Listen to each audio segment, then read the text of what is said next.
നമസ്കാരം. നമ്മളിന്ന് വന്നിരിക്കുന്നത് കോട്ടയം മൂലയിടത്തുള്ള CMS LP സ്കൂളിലാണ്. നമ്മൾ 2015 മുതൽ ഇവിടുത്തെ ടാങ്ക് കൃത്യമായ ഇടവേളകളിൽ വന്ന് വൃത്തിയാക്കാറുള്ളതാണ്. ഒരു 3 നിലയുടെ മുകളിലാണ് ഈ ടാങ്ക് ഇരിക്കുന്നത്. ഇവിടെ എത്തിപ്പെടുക എന്ന് പറയുന്നത് തന്നെ കുറച്ച് ടാസ്ക്കാണ്.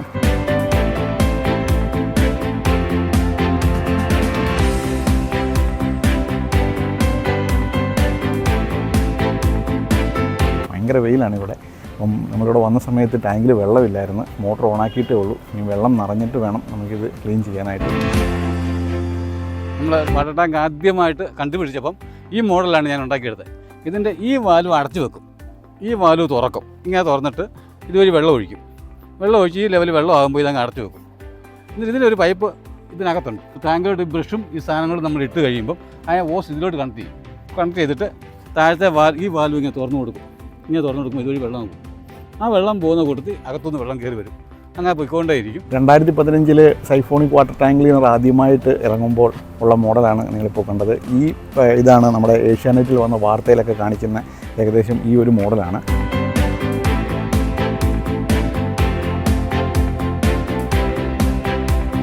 ഇപ്പോൾ ടാങ്കിൽ നിങ്ങൾക്ക് നോക്കിയാൽ മനസ്സിലാക്കാൻ പറ്റും. നമ്മൾ കൃത്യമായിട്ട് ചെയ്തിട്ട് പോലും ഇത്രയും ചെളി ഇതിനകത്ത് വീണ്ടും അടിഞ്ഞു കിടക്കുന്നുണ്ട്.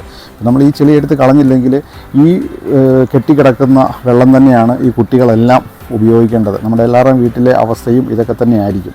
ഇതിപ്പം ടാങ്കിൽ ഇത്രയും ചെളി കിടക്കുന്നു. ഇത് പൈപ്പിൽ കൂടെ വരുമ്പം തെളിഞ്ഞ വെള്ളമായതുകൊണ്ട് നമ്മളിത് കാണുന്നില്ലാത്തത് കൊണ്ട് കുഴപ്പമില്ല. അതേസമയം നിങ്ങളൊന്ന് ആലോചിച്ച് നോക്കണം. ഇതൊരു ഗ്ലാസ്സിനകത്ത് ഈ ചെളി എടുത്ത് ഇട്ടിട്ട് അതിൻ്റെ മേലിൽ കുറച്ച് വെള്ളവും കൂടി എടുത്ത് വെച്ച് കഴിഞ്ഞാൽ നമ്മൾ ആരും അത് ഉപയോഗിക്കില്ല. അപ്പോൾ ഈ ടാങ്കിൽ ഈ ചെളി ഇങ്ങനെ അടിഞ്ഞ് കിടക്കുന്നത് നമ്മൾ കാണാത്തത് കൊണ്ടാണ് പ്രശ്നമല്ലാത്തത്.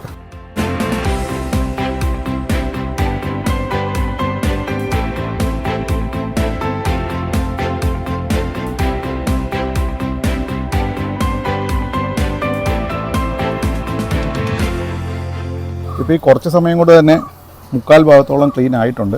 ഇപ്പോൾ ഈ ഒരു ഉപകരണം ഇല്ല എങ്കിൽ ഒരാൾ ഇതിനകത്ത് ഇറങ്ങുക എന്ന് മാത്രമേ പറ്റുള്ളൂ. അല്ലാണ്ട് വേറെ ഒന്നും ചെയ്യാനായിട്ടില്ല. ഒരാൾ ഇറങ്ങിയാൽ മാത്രമേ ഇത് വൃത്തിയാക്കാൻ സാധിക്കുകയുള്ളൂ. ആ ഒരു പണിയാണ് നമ്മൾ ഈ ഒരു ഉപകരണം വെച്ചിട്ട് വളരെ നിസ്സാരമായിട്ട് സാധിച്ചിരിക്കുന്നത്. ഈ ടാങ്ക് ഇപ്പോൾ ഏതാണ്ട് പൂർണ്ണമായിട്ടും വൃത്തിയായി കഴിഞ്ഞു. വളരെ കുറഞ്ഞ സമയം കൊണ്ട് തന്നെ നമുക്ക് ഈ 3 ടാങ്കും ഈസി ആയിട്ട് തന്നെ ക്ലീൻ ചെയ്യാനായിട്ട് സാധിച്ചിട്ടുണ്ട്. എനിക്ക് തോന്നുന്നു ഏകദേശം ഒരു അരമണിക്കൂറിൽ കൂടുതലൊന്നും എടുത്തിട്ടില്ല ഈ 3 ടാങ്ക് ക്ലീൻ ചെയ്യാനായിട്ട്. അത് ഈ ഒരു ഉപകരണം ഉള്ളതുകൊണ്ട് മാത്രമാണ് നമുക്ക് ഇത്രയും നിസ്സാരമായിട്ട് ഇത് ചെയ്യാൻ പറ്റിയത്.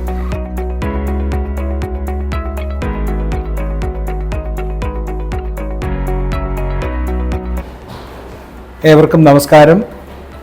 പ്രിയപ്പെട്ട പ്രസാദ് തൻ്റെ സ്വന്തം അധ്വാനത്താൽ കണ്ടുപിടിച്ച ഒരു ക്ലീനിങ് സിസ്റ്റം 2015 മുതൽ അദ്ദേഹം അത് പലയിടങ്ങളിലും പ്രയോഗിക്കുന്നു.